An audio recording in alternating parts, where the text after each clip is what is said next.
Hello friends, आज हम बात करने वाले हैं फिजिक्स के बहुत ही ज़्यादा इंपॉर्टेंट टॉपिक के बारे में। तो टॉपिक आपका है कि हमें ऑब्जेक्टिव क्वेश्चन एक एक नंबर वाले जो वैद्युत चालन चैप्टर देखा था उसका पार्ट 1 हम पहले ही करा चुके हैं। तो इसमें हम पार्ट सेकंड देखने वाले हैं। इस वाले पार्ट फर्स्ट और सेकंड में हमें कोई न्यूमेरिकल वाइज क्वेश्चन नहीं रखे हैं, केवल लैंग्वेज वाइज क्वेश्चन को लिए हैं। तो न्यूमेरिकल वाइज क्वेश्चन आपको नेक्स्ट वीडियो में मिल जाएंगे। तो चलिए बिना देरी किए हुए क्वेश्चन स्टार्ट करते हैं। तो क्वेश्चन आपका है 7वां। इससे पहले 6 तक हमने करवा दिए हैं फर्स्ट वीडियो में। तो एक तांबे का टुकड़ा जिसका दूसरा सिरा जर्मेनियम का टुकड़ा है, मतलब एक तांबे का पहला टुकड़ा है, दूसरा जर्मेनियम का टुकड़ा है, दोनों को 80 डिग्री तक ठंडा किया जाता है, 80 डिग्री ताप तक ठंडा किया जाता है। तो क्या होगा?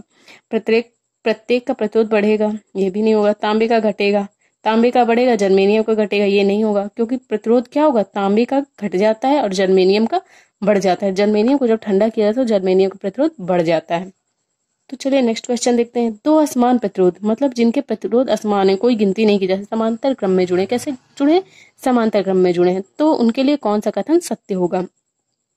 तो फर्स्ट आपका विकल्प है दोनों में धारा समान होगी। बड़े प्रतिरोध में धारा अधिक होगी, दोनों में वोल्टता का पतन समान होगा।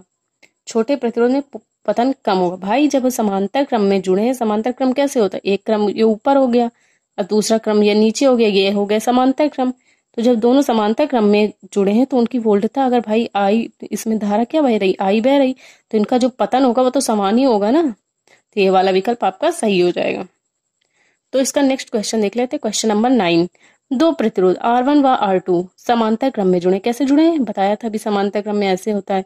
तुल्य प्रतिरोध R है, जिनका तुल्य प्रतिरोध मतलब टोटल प्रतिरोध क्या है? R है। तो उनके लिए कौन सा कथन सत्य होगा? R1 बड़ा होगा R1 प्लस R2 से, तो ये तो होगा नहीं। R1 छोटा होगा R से और R छोटा होगा R1 प्लस R2 से, ये भी नहीं होगा। तो R1 छोटा होगा R से, R1 छोटा होगा R से और R छोटा होगा R2 से, ये भी नहीं होगा। R छोटा मतलब तुल्य प्रतिरोध जो R है, समांतर क्रम में जुड़े हैं तो R छोटा होगा किससे? आपके R1 से। तो चलिए नेक्स्ट क्वेश्चन इसका देख लेते हैं। तो नेक्स्ट क्वेश्चन क्या बोल रहा है? 10वां क्वेश्चन कि एक R प्रतिरोध के तार को 10 बराबर भागों में काटकर अलग करते हैं और इन भागों को किस में जोड़ते हैं? समांतर क्रम में जोड़ते हैं। तो प्रतिरोध कैसा होगा? कि अगर हम किसी को 10 भागों में बांट दें तो 10 भाग तो ऐसे ही होंगे ना। जब भाई समांतर क्रम में जोड़ेंगे, समांतर क्रम में क्या होता है? 1/c। तो इनको जोड़ा जाए तो प्रतिरोध किस में आएगा? जब भाई 1/10 होगा तो जब देंगे तो 0 दशमलव में आएगा इसका आंसर। तो ये वाला विकल्प आपका सही हो जाएगा। आपको n तार दी गई है। आपको कैसी तार दी गई? n तार की संख्या है, प्रत्येक का प्रतिरोध R है, समांतर क्रम में जुड़े हुए हैं, जो कि जिनका तुल्य प्रतिरोध x है। जब श्रेणी क्रम में इनको जोड़ेंगे तो तुल्य प्रतिरोध तब क्या होगा? बताया गया कि तार है जो n तारे हैं, मतलब इनकी संख्याएं कितनी है? n है। प्रत्येक का प्रतिरोध R है, समांतर क्रम में जुड़ी हैं। यदि इनका तुल्य प्रतिरोध समांतर क्रम में x है, जब इसको श्रेणी क्रम में जोड़ेंगे तो तुल्य प्रतिरोध क्या होगा? x/n²। ये तो होगा नहीं। n²x। जब भाई श्रेणी क्रम में जोड़ेंगे तो श्रेणी क्रम में क्या होगा? श्रेणी क्रम में n प्लस n जुड़ जाएंगे कि नहीं? n² हो जाएगा, नहीं, इनका गुणा हो जाएगा n इंटू n, तो n² हो जाएगा, n²x। ये आपका विकल्प सही हो जाएगा। तो नेक्स्ट क्वेश्चन आपका है n समान प्रतिरोधक पहले श्रेणी क्रम में उसके पश्चात समांतर क्रम में जोड़े जाते हैं। कैसे प्रतिरोधक है? n प्रकार के, जिनको पहले श्रेणी क्रम में फिर समांतर क्रम में जोड़ते हैं।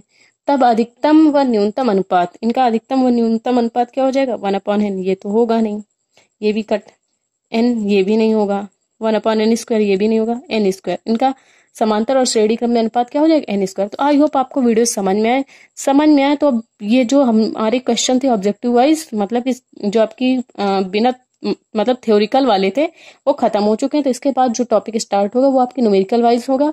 तो उन पार्ट्स को भी आप देख लीजिएगा। तो thank you for watching this video. मिलते हैं इसके नेक्स्ट टॉपिक पे।